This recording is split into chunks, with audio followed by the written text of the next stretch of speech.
With me today, I have Chip Northrup, owner, founder of Lead Tech, a company developing software for virtual marksmanship simulations, targeting training on shooting moving targets. So, Chip, thanks for joining me today.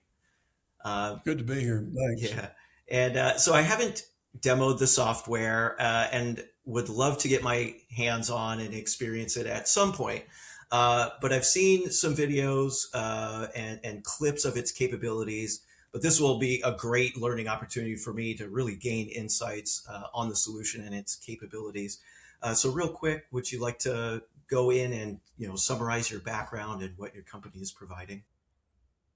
Yeah, well, what about 10 years ago, I went to the skeet range to learn how to shoot skeet better. I had shot before, and I started taking lessons, and I quickly learned that a skeet instructor's ability to describe how much lead is necessary on a clay pigeon is limited.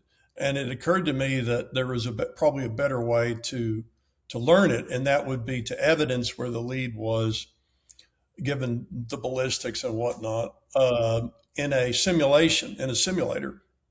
There are simulators out there, or at the time, to teach skeet clay shooting.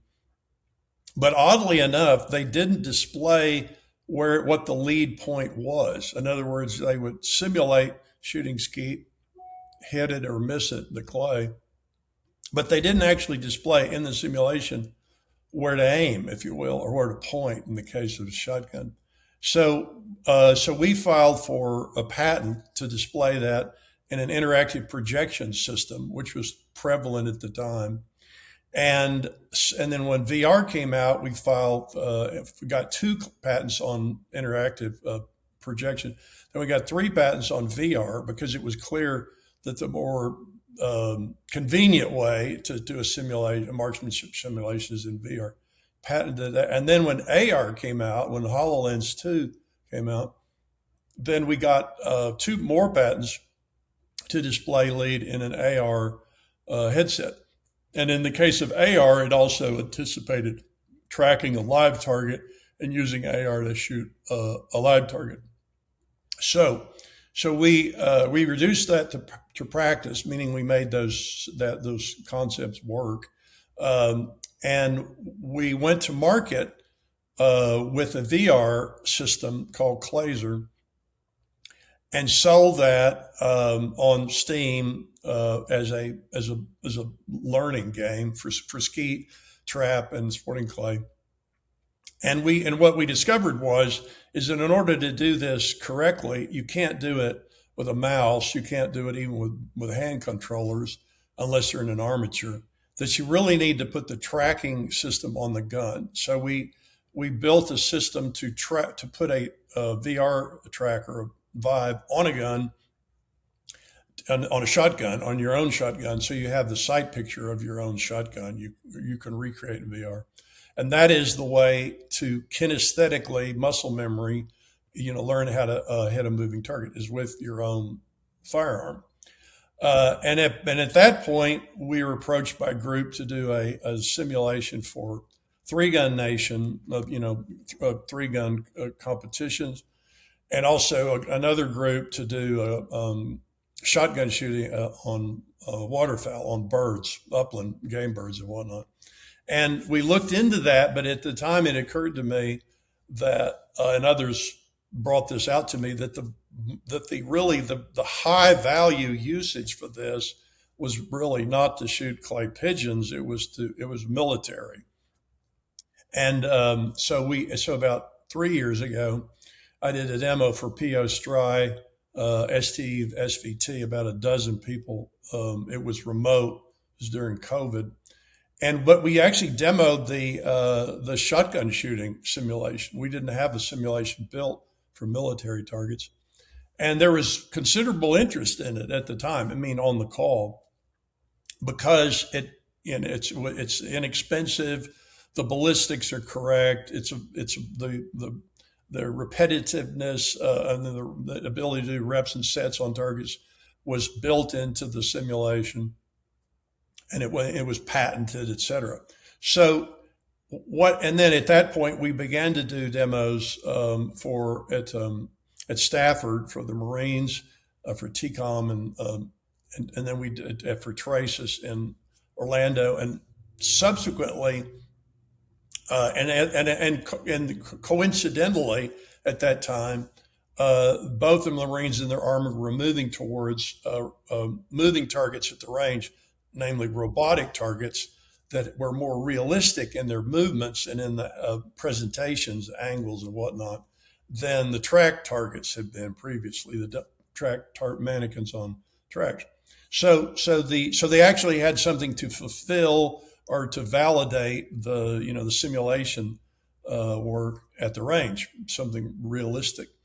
So, and that was really just coincidence. I mean, I wasn't aware of but frankly, in the process, we met Walt Yates and other people that were advocating for the use of robotic targets, which I must say are absolutely essential to this because obviously at this, what you validates simulated skeet training easily. You've got to have some way to validate the training outside of the realm of the simulation itself. And frankly, a robotic target that's the way to do it. Right. Interesting. So anyway, so we started doing simulations in VR, and we didn't. This is actually sort of at the transition towards robots. So we simulated a Toyota truck, because we wanted to show that not only could you teach lead at a slow speed, which is in the simulation of 15 miles an hour, which is a sprint at a robotic speed, but you could also shoot a vehicle with a cruiser weapon. So we did a 30 mile per hour target and a 60 mile an hour target, which ostensibly would simulate a drone, although it was a truck. And we demonstrated, what the ballistic lead would be on it. And to some people, it's kind of surprising, even at 15 miles an hour, how much lead is necessary, because they think that. And by the way, this is partly based on the existing simulation, marksmanship simulators, and basically all video games, is the ballistics are effectively the speed of light, particularly when it comes to lead. So in other words, if a target is moving in Onward or Call of Duty or whatever, or even if it's moving in some of the existing legacy laser shooter simulators, there is no lead evidence. So the trainee or the gamer begins to think that all they have to do is aim right at the target, and they will hit it. And of course, if lead is involved on a target, then the worst place to aim is right at the target, Right. because that assures you ballistically that you will hit the round will go behind the target. So, and a clay shooter or burnt wing shooter knows that. Anyway, so we were dealing with a legacy base of the mindset, of the recruit, if they're gamers, and the mindset of the people that are running the simulations, that there is no lead required. In fact, it's not that it's just not displayed in the simulation. It's not even ballistically evidenced in this situation. And there's one other, I point this out, there's one other kind of impediment, if you will, to teaching lead in the military, but it's not the case necessarily in clay shooting, is that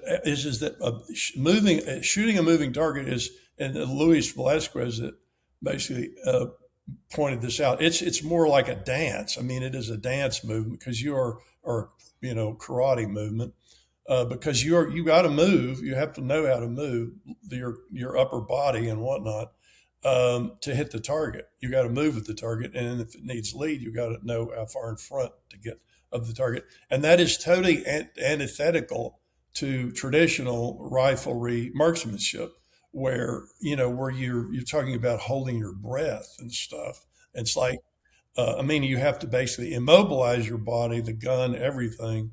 Movement is the last thing that you can countenance. So and this is the phenomenon of that, and I've seen this anecdotally at the range, is that if you take a middle-aged guy or middle-aged plus, and that has spent their lifetime shooting metal targets at the range, and you take him to the skeet range and he's never shot skeet before, I mean, they're basically unteachable. And the reason why is just because it's just when someone, and this is a mental phenomena, when someone locks in on the target, a marksman, when they lock in on the target, everything slows down. Their brain slows down, their motor skills slow down, because their brain is telling him, you're on the target, stop, hold on the target. And obviously, if the target continues to move, then even if they continue to move with the target, their movement will be retarded by that training, that kinesthetic training, slowing so that effectively the target, the lead point of the target moves on and they miss it. They miss behind it. And I think at some point it's probably be quantifiable. They basically become untrainable. I mean, because they're going to revert to, if not freeze on the target, hold their breath, squeeze trigger. Frankly, all that's bullshit. When it comes to a moving target, wing shooting anyway, is they're going to, if they go to default to that 100%, they're going to default to some fraction of that, and that fraction is how much they're going to miss behind the target.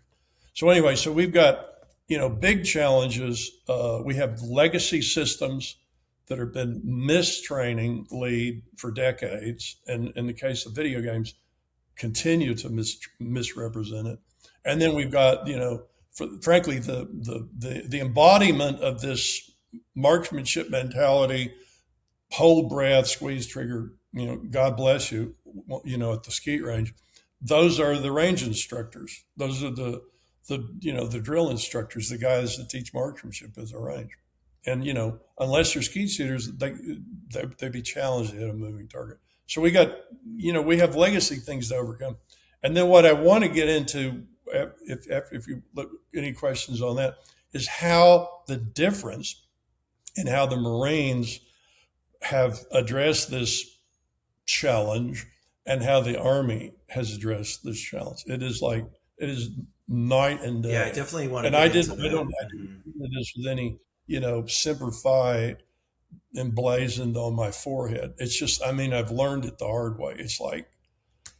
It's amazing how the two groups have addressed the same problem.